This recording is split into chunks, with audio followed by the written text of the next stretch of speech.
Bonjour chers frères dans le Seigneur, salut et paix dans le repos de notre Seigneur Jésus le Christ, Yeshua HaMashiach. Je viens vous parler selon ce que l'Esprit m'a conduit ce matin et pour vraiment nous réveiller et nous faire prendre conscience de choses que nous avons malheureusement occultées et qui sont pourtant essentielles.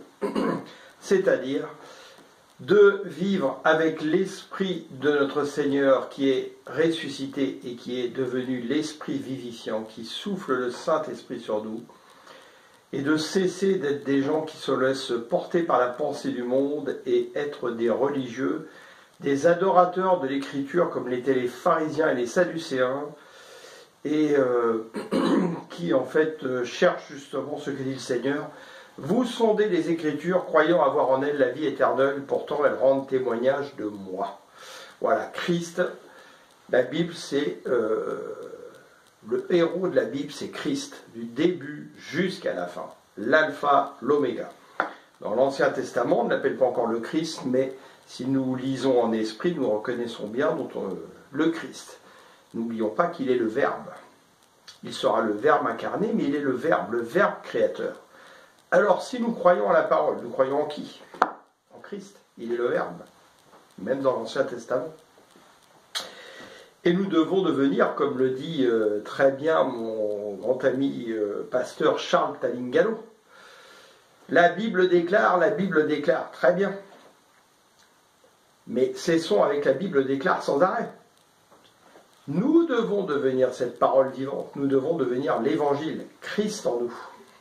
Et c'est extrêmement important de le comprendre, puisque c'est bien ce que Christ nous enseigne, et c'est bien ce que les épîtres nous enseignent, en particulier tous les épîtres de Paul de Tarse, et Pierre et Jean en parleront également. Donc voilà un petit peu le sujet rapide, mais vraiment qui est important de comprendre.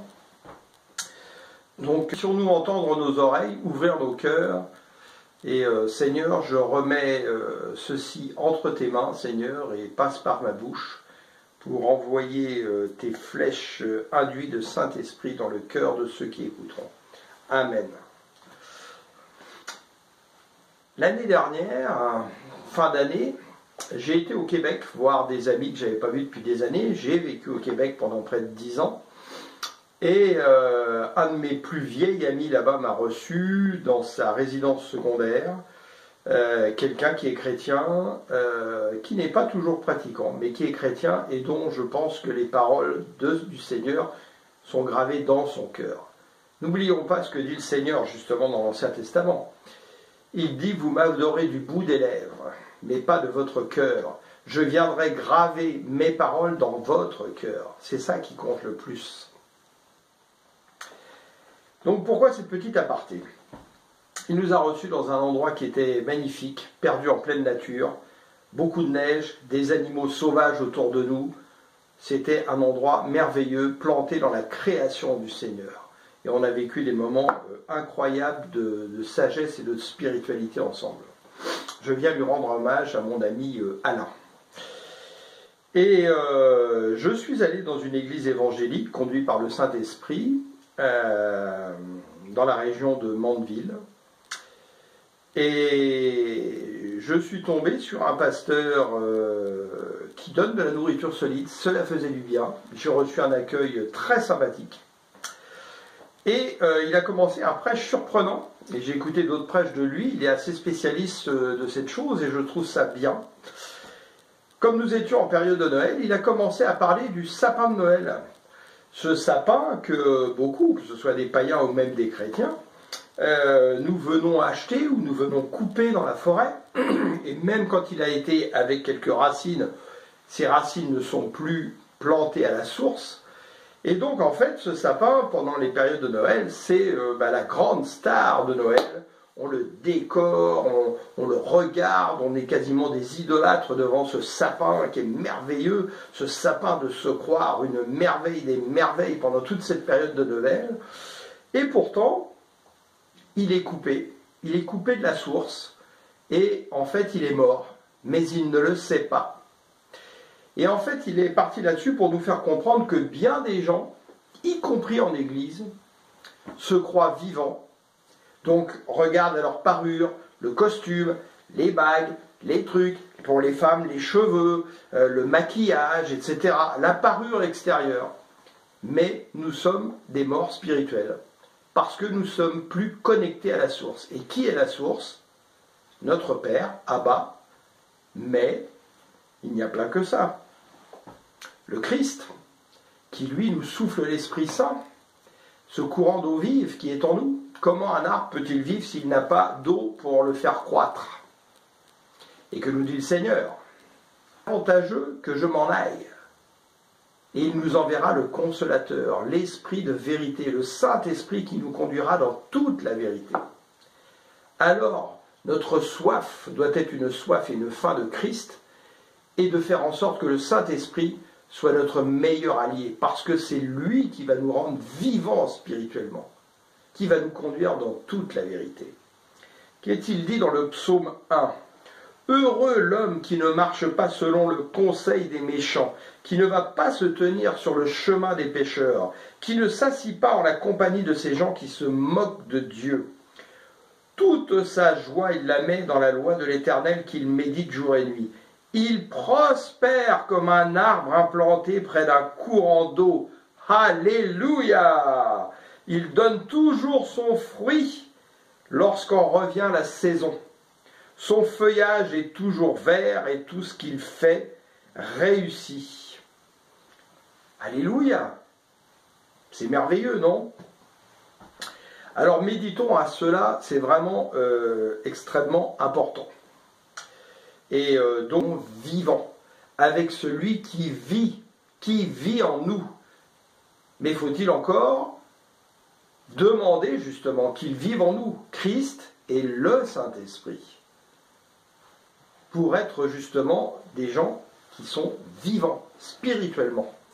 Et quand le Seigneur demande que nous allions ressusciter des morts, ben les premiers morts que nous devons ressusciter, ce sont les morts spirituels.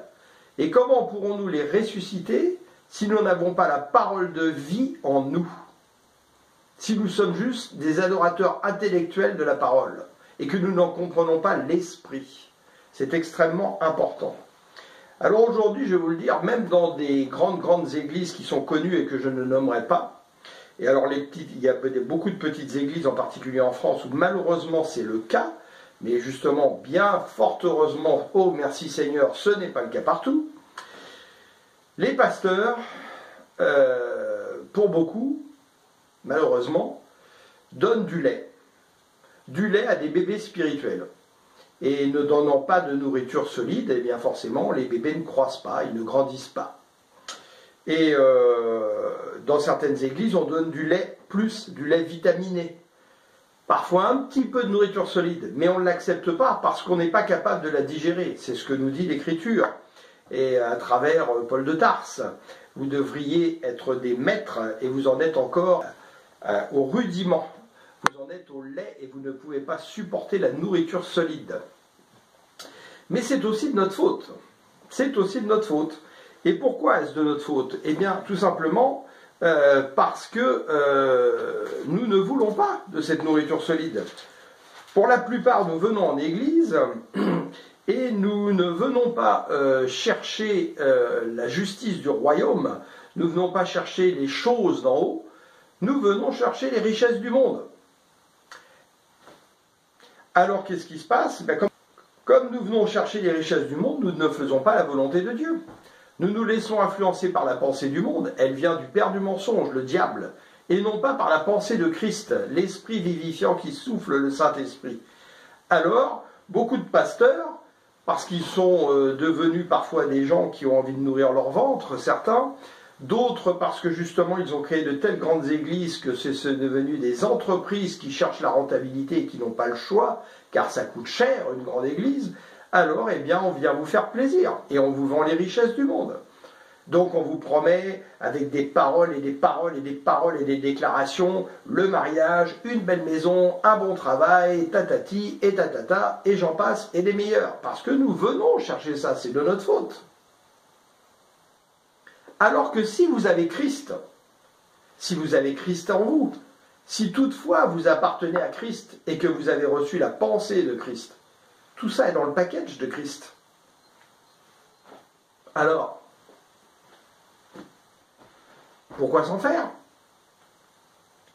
Dieu ne dit-il pas, à travers la bouche de Christ, votre Père sait ce dont vous avez besoin. Puissions-nous grandir pour comprendre toutes ces choses. Méfiez-vous des faux prophètes, vous les reconnaîtrez à leurs fruits. Leurs fruits, justement, pourquoi? Parce que peut-être que l'arbre n'est pas planté à côté de la source du Saint-Esprit. Et c'est pour ça qu'on nous demande d'avoir le discernement des esprits. Donc puissions-nous réfléchir un petit peu à tout ça. Et je voudrais vous reparler de quelque chose qui est extrêmement important, qui, en particulier dans ce monde où, il faut le dire, moi le premier, nous sommes influencés par la pensée du monde constamment, environnés justement par la pensée du monde. Eh bien, méditons régulièrement la parabole du semeur. Et qu'est-il dit dans la parabole du semeur? Vous donc écoutez ce que signifie la parabole du semeur. Chaque fois que quelqu'un entend le message qui concerne le royaume et ne le comprend pas, le diable vient arracher ce qui a été semé dans son cœur. Tel est celui qui a reçu la semence au bord du chemin. Puis il y a celui qui reçoit la semence sur le sol rocailleux. Quand il entend la parole, il accepte aussitôt avec joie, mais il ne laisse pas prendre racine en lui car il est inconstant. Que surviennent des difficultés ou la persécution à cause de la parole, le voilà qui abandonne tout. Un autre encore a reçu la semence parmi les ronces. C'est celui qui écoute la parole, mais écoutez bien, mais en qui elle ne porte pas de fruits parce qu'elle est étouffée par les soucis de ce monde, la pensée du monde, et par l'attrait trompeur des richesses. Je dirais que ça doit représenter 80% des personnes aujourd'hui qui sont en église et ce pourquoi nous ne portons pas de fruits. Alors je voulais vous dire par rapport à ça justement, et le Seigneur nous en parle. Ne nous soumettons pas sans arrêt à la distraction de ce monde. Et vous remarquerez que le monde n'a fait qu'amplifier cette distraction. Par la télévision, les médias, les réseaux sociaux, les informations qui en plus sont trompeuses, puisqu'on sait que les gens qui dirigent les informations, ces grands maîtres du monde qui ont acheté tous les médias, servent l'œuvre du diable. Pourquoi écoutez-vous sans arrêt ces informations? Pour vous mettre du poison dans le corps? Un junkie qui réclame sa nourriture? Avez-vous besoin d'écouter les informations? Non! Ça fait plus de 10 ans que j'écoute pas les informations. Je suis au courant des choses les plus essentielles, sans écouter les informations. Mais toutes les choses inutiles qui viennent casser ma foi, qui viennent abattre mon âme, j'en ai pas besoin. C'est inutile. Est-ce qu'il y a 300, 400, 500 ans, 800 ans, 1000 ans, y avait-il les informations? Les gens ne pouvaient pas vivre? Ils n'arrivaient pas à vivre? Avez-vous besoin de cela? Je vous donne une richesse. Commencez à couper votre radio, commencez à arrêter de lire les journaux, commencez à couper tout ce qui est télévision avec les informations. Arrêtez de naviguer sur Facebook sans arrêt où on vient vous distraire avec que des cochonneries. Qui sont les maîtres de Facebook si ce n'est des satanistes? Arrêtez avec tout ça et concentrez-vous sur la pensée de Christ et vous allez voir que vous allez vous relever, vous élever spirituellement. Écoutez la parole et comprenez-la, comprenez ce qu'elle dit. C'est important. Un autre enfin a reçu la semence sur la bonne terre. C'est celui qui écoute la parole et la comprend. Alors il porte du fruit. Chez l'un, un grain en rapporte 100, chez un autre 60, chez un autre 30. Voilà, donc réfléchissons à ça. Et nous avons tous sans arrêt des besoins inutiles dans ce monde à cause de la pensée du monde. Et c'est catastrophique. Parce qu'en fait, ces besoins viennent étouffer totalement, la pensée de Christ. Parce que nous recevons la pensée du monde à travers cela. Que nous dit le Seigneur quand il a envoyé ses disciples? Il ne leur a pas dit Allez au centre commercial, hein, achetez au moins 3-4 costumes, 5 vêtements, 10 paires de chaussures, prenez un sac, un bardage, etc. Vraiment, non. Il a dit quoi? Prenez une tunique, rien d'autre.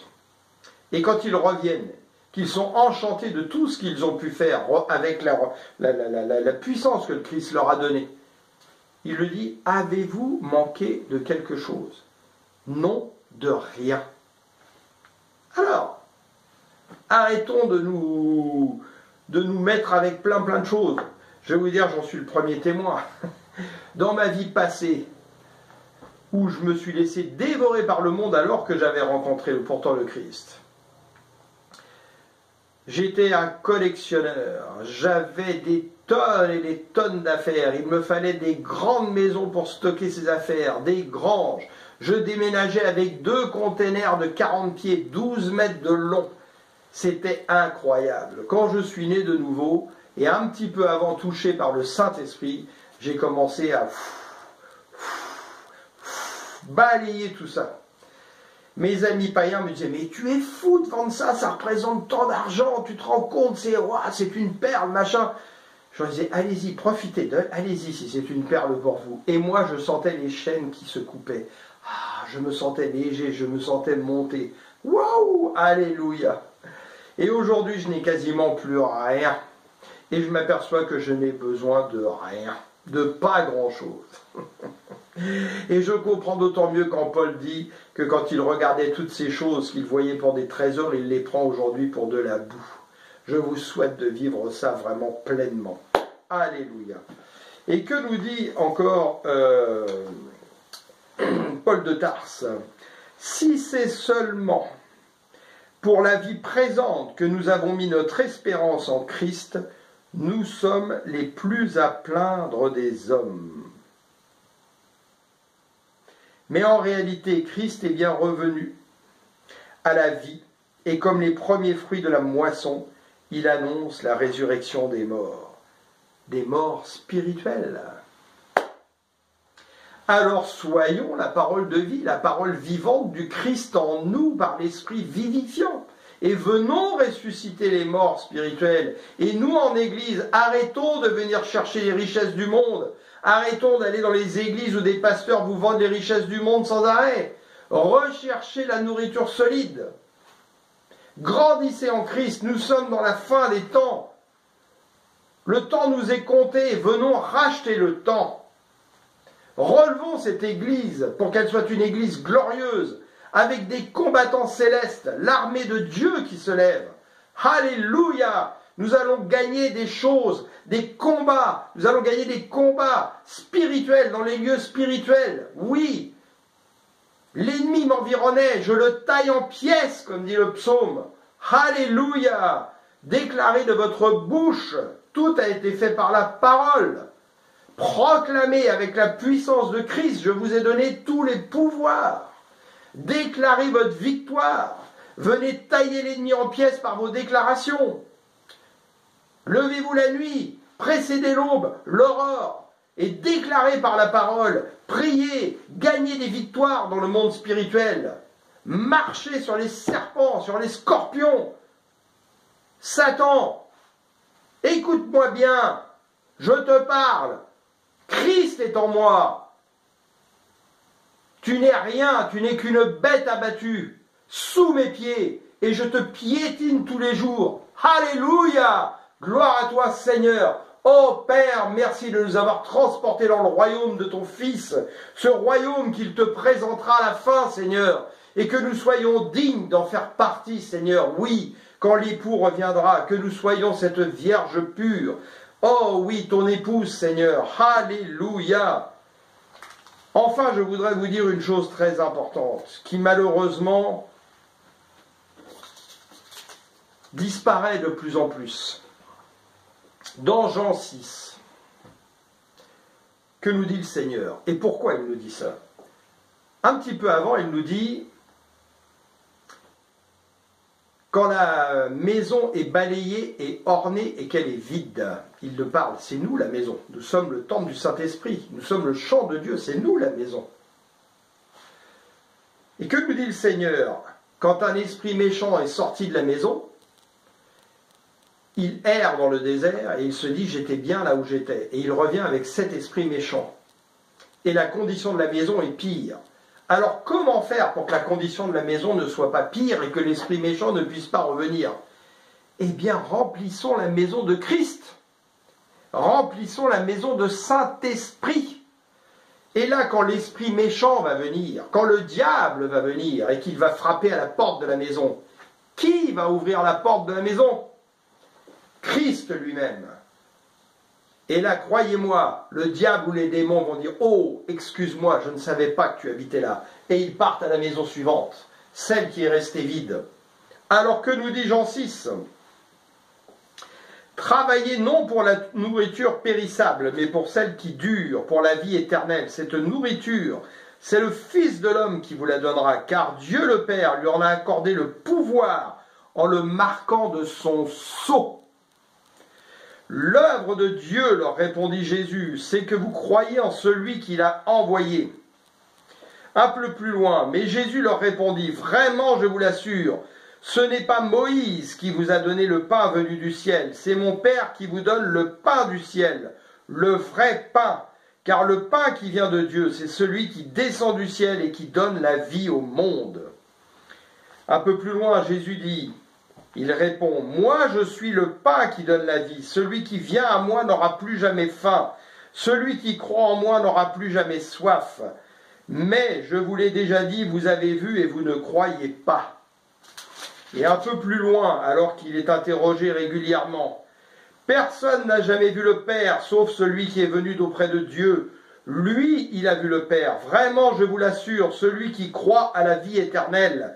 Et le Seigneur m'a dit en esprit, heureux celui qui croit sans voir, il a la vie éternelle. Car je suis le pain qui donne la vie. Vos ancêtres ont bien mangé la manne dans le désert, mais cela ne les a pas empêchés de mourir, et de mourir spirituellement, rebelles à Dieu. Mais c'est ici le pain qui descend du ciel, celui qui en mange ne mourra pas. Moi je suis le pain vivant descendu du ciel. Si quelqu'un mange de ce pain-là, il vivra éternellement. Le pain que je donnerai pour que le monde vive, c'est mon propre corps, oui. Tu m'as formé un corps, dit le psaume, tu n'as voulu ni offrande ni sacrifice. Et Dieu a donné son Fils à travers son corps, comme le sacrifice de notre rançon pour nous délivrer de la mort spirituelle. Comprenons, la représente. Alors Jésus leur dit, oui vraiment je vous l'assure, si vous ne mangez pas la chair du Fils de l'homme, si vous ne buvez pas son sang, vous n'aurez pas la vie en vous. Celui qui se nourrit de ma chair et qui boit mon sang a la vie éternelle, et moi je le ressusciterai au dernier jour. Car ma chair est une vraie nourriture, mon sang est un vrai breuvage. Celui qui mange ma chair et qui boit mon sang demeure en moi, et je demeure en lui. Le Père qui m'a envoyé à la vie lui-même, c'est lui qui me fait vivre. Ainsi celui qui se nourrit de moi vivra lui aussi par moi. C'est ici le pain descendu du ciel.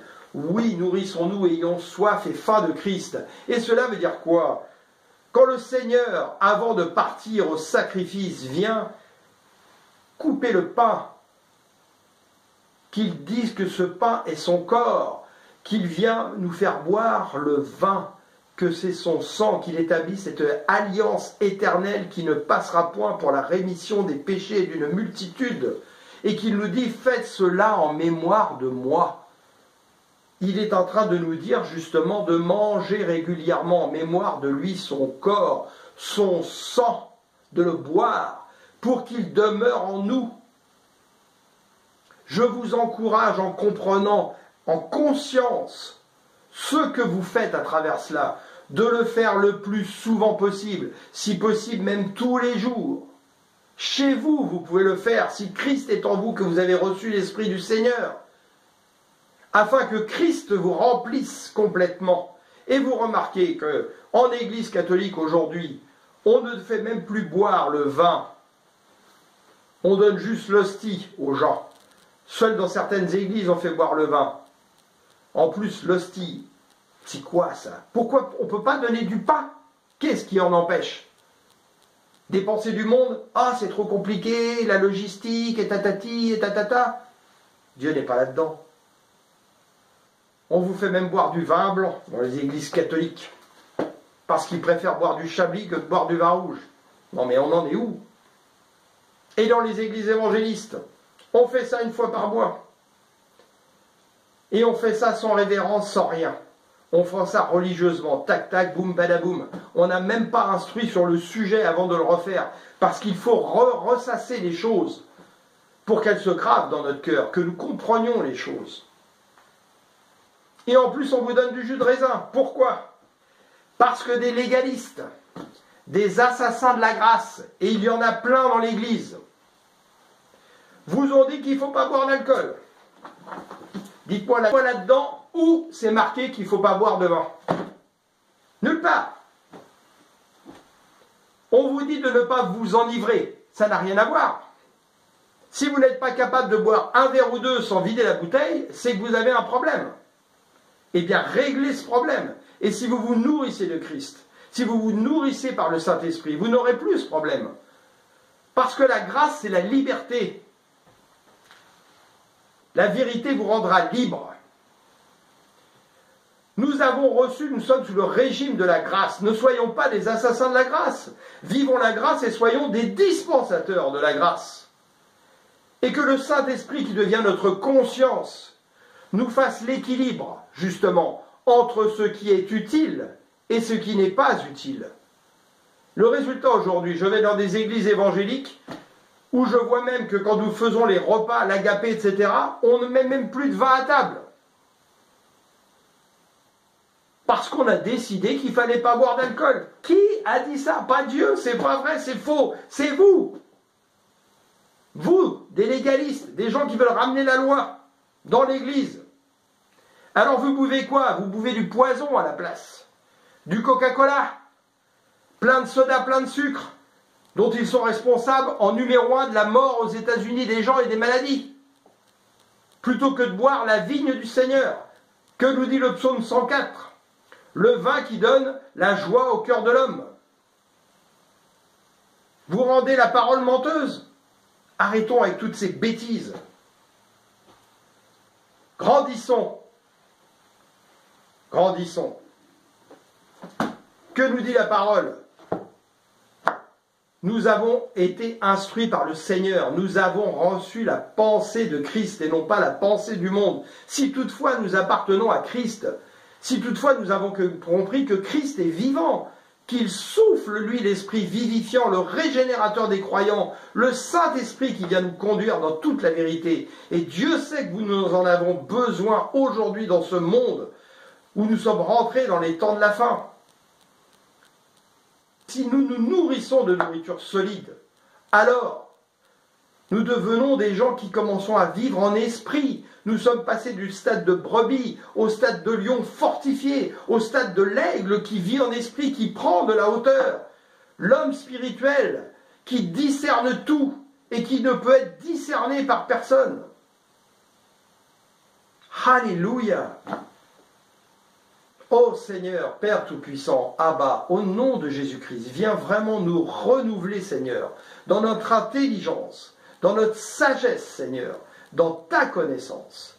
Seigneur, tu le déclares, ton peuple périt par manque de connaissance, par ignorance. Ne restons pas ignorants. Apprenons, informons-nous, mais des bonnes choses, pas de toutes les cochonneries qui vous sont dites dans les médias. Non, non.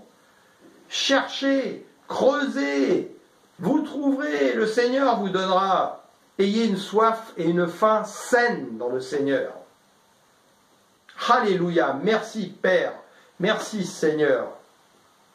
Et puissions-nous faire ta volonté, Seigneur. Puissions-nous détacher, Seigneur, nous détacher de la pensée du monde. C'est vraiment ma prière ce matin. Amen. Par les pouvoirs que j'ai reçus de Christ, je vous bénis. Et que le Seigneur continue d'arroser vos vies.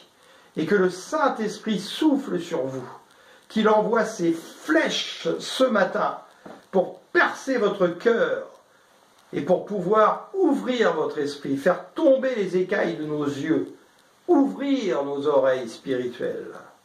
Amen. Merci Seigneur, que Dieu vous bénisse abondamment.